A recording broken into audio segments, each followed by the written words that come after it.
Senator. And now we have Senator Murkowski. Thank you, Mr. Chairman. Madam Secretary, welcome back. You're not going to be surprised with the focus of my questions, all Alaska, all the time, and let's start with King Cove. I do appreciate the engagement that your team had, Deputy Secretary and Raina Thiel going out there, having the conversations.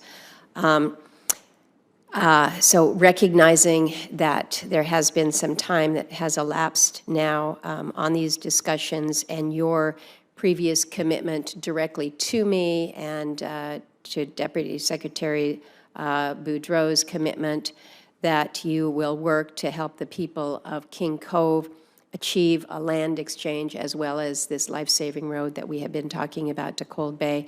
Can you give me any update on when you expect a supplemental EIS by the department on this? Thank you, Senator. And the notice of intent for the draft supplemental environmental impact statement will be published very soon. I know that doesn't give you a specific date, but they are working on it, and I believe it's in draft form at the moment. Okay.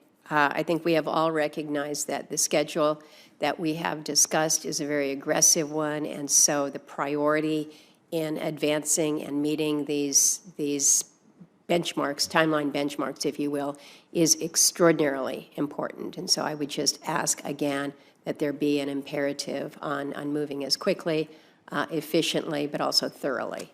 Yes. Thank you. Senator. Let me turn then to another request for information on deadlines.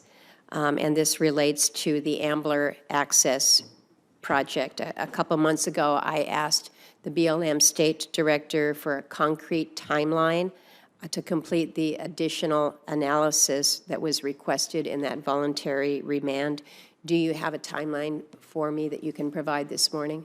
Senator, what I can say is that the next court filing is expected later this month, and any update will be provided to you then. We're happy to keep you informed. So would you anticipate that BLM should have a ROD signed by the end of this year, as has been promised previously in this committee? Yes, that continues to be the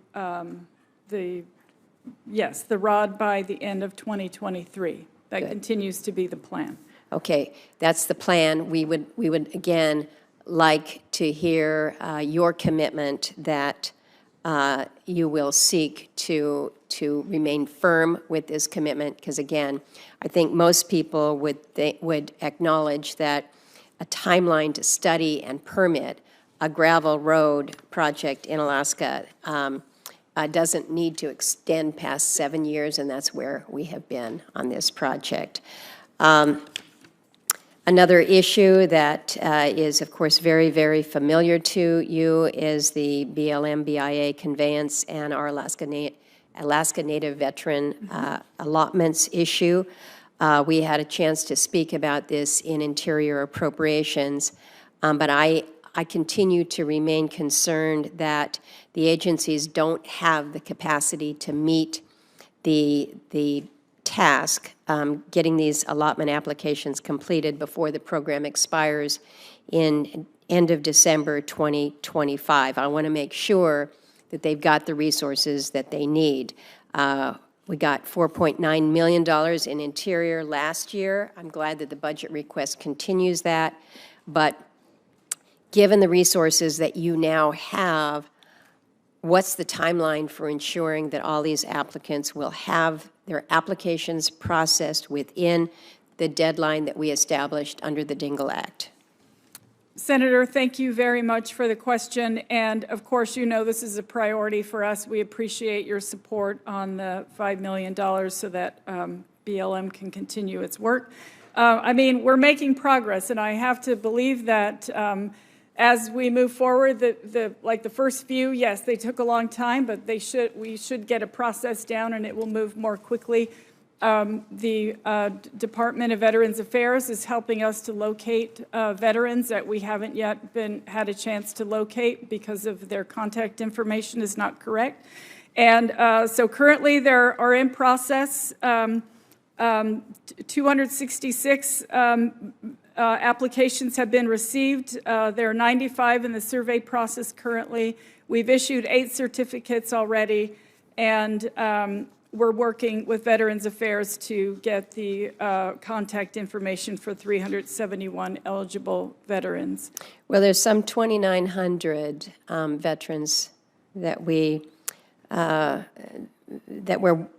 focused on.